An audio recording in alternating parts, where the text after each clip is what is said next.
Alors maintenant, on va voir la deuxième question. Donc, on considère les deux points oméga d'affixe i et grand A d'affixe psi A avec un nombre complexe différent de ions pose, etc. Donc, première question, montrer que si m' d'affixe z' est l'image du point mz par l'application grand F, alors z', z' moins i est égal à 2 fois l'exponentielle i 4pi sur 3 z moins i. Alors, donc on va considérer deux nombres complexes z et z', tels que, donc, on va prendre donc l'image par f de m d'affixe z est égal à m' d'affixe z', si seulement aussi, bien sûr, donc h rond r de z est égal à z'. Alors, ceci qui va dire que z' moins i, donc on demande ici la différence z' moins i en fonction de z moins i. Donc z' moins i est égal à h de r de z moins i, qui est égal, donc on va prendre l'expression qu'on a trouvée ici, l'expression complexe de h, de le monter ici h, donc h de z moins i est égal à moins 2 facteurs z moins i, par suite, donc on aura moins 2 facteurs de r de z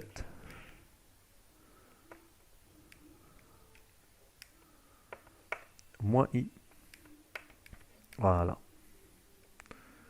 Voilà.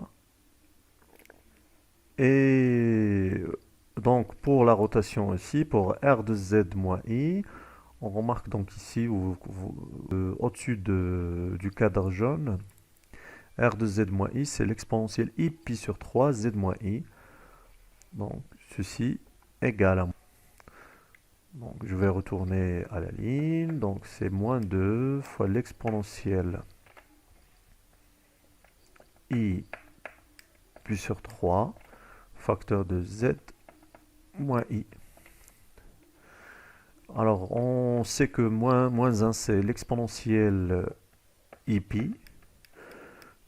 Donc, on va se débarrasser de ce moins en le remplaçant par exponentielle i pi. Et voilà. Qui est égal à 2 fois l'exponentielle. Donc, fois pi plus pi sur 3, ce n'est que 4 pi sur 3. Bien évidemment. Donc, facteur de z moins i. Voilà. Donc, finalement, voilà, on a trouvé donc une relation entre z' moins i et z moins i, donc ce qu'il fallait démontrer. Voilà. On passe maintenant à la troisième question, ou bien la deuxième, pardon, de B. Vérifier que oméga est l'unique point qui vérifie grand F de oméga est égal à oméga, c'est-à-dire c'est le seul point invariant par grand F. Alors, ceci, donc, c'est la question A. Maintenant, la question B. Alors, soit Z de C tel que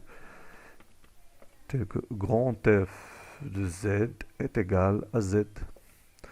Donc, ceci équivaut à dire, bien sûr, à Z moins I est égal à 2 fois l'exponentielle I 4pi sur 3 Z moins I.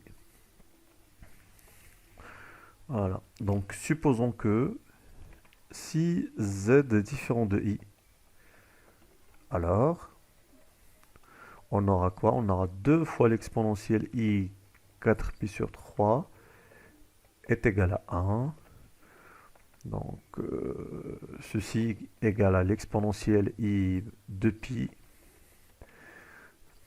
ou bien 0, exponentielle 0. Donc, ce qui est absurde, car, pourquoi?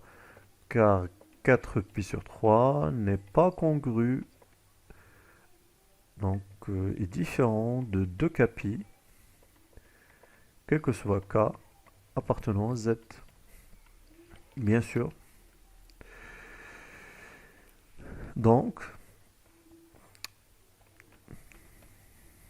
nous, maintenant, si z est égal à i, alors si z est égal à i, donc on aura z moins i est égal à 0,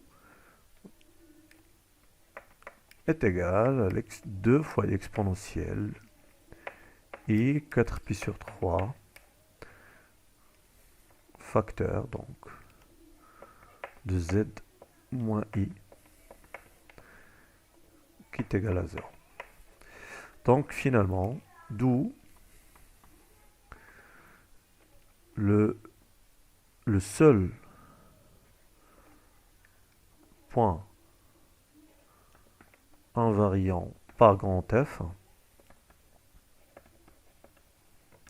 est oméga d'affixe i. Voilà. Maintenant, on va passer à la troisième question, 3.1. Déterminer en fonction de petit a les nombres complexes b, c, d, les affixes successifs de grand B, grand C et D. Donc, en fonction de a, on va commencer d'abord par f de a est égal à b, donc f de a est égal à b. Donc, troisième question. Donc, f de grand A est égal à p. Ceci équivaut à dire que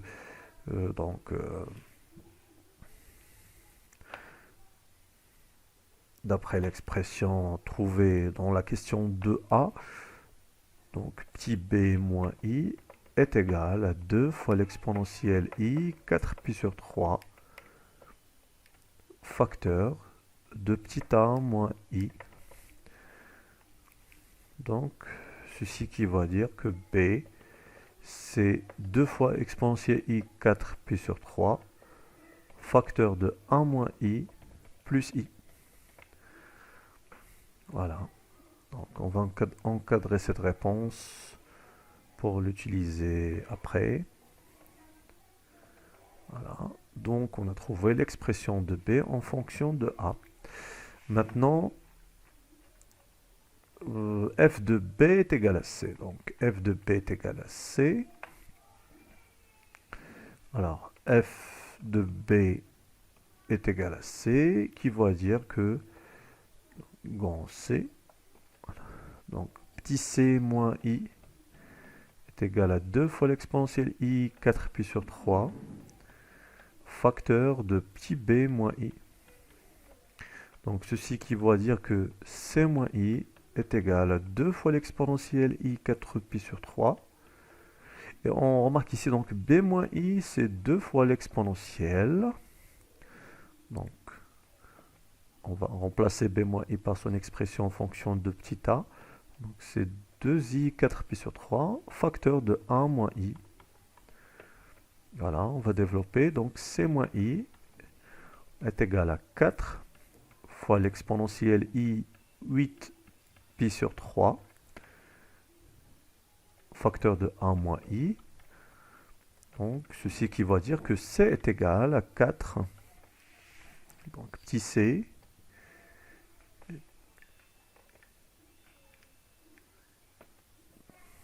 est égal à 4 fois l'exponentielle. On va chercher donc l'abscisse ou bien la mesure principale de 8 sur 3. Donc en divisant 8 sur 3, on trouve approximativement ces 2 virgules, donc quelque chose, et donc 2 fois 3, donc 8pi sur 3.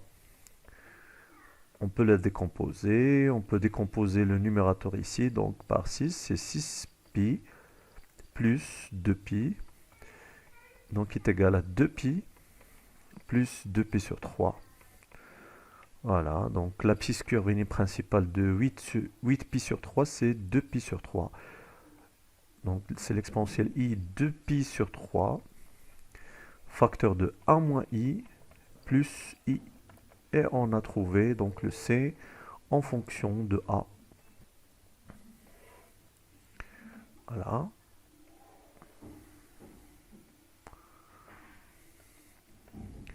Je vais me débarrasser donc de ce brouillon.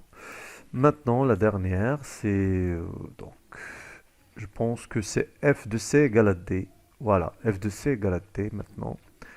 Alors, f de c, f de grand C est égal à grand D, équivaut à dire que donc petit d moins i est égal à 2 fois l'exponentielle i 4pi sur 3, facteur de petit c moins i. Ceci équivaut à dire que petit d moins i est égal à 2 fois l'exponentielle i 4pi sur 3. Donc le c moins i, c'est 4. Donc c'est 4 fois l'exponentielle i 2pi sur 3, facteur de 1 moins i.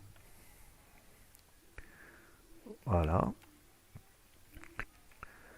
Donc ceci équivaut à dire que d moins i est égal à 8 fois l'exponentielle 6 i6 pi sur 3, pardon, facteur de 1 moins i.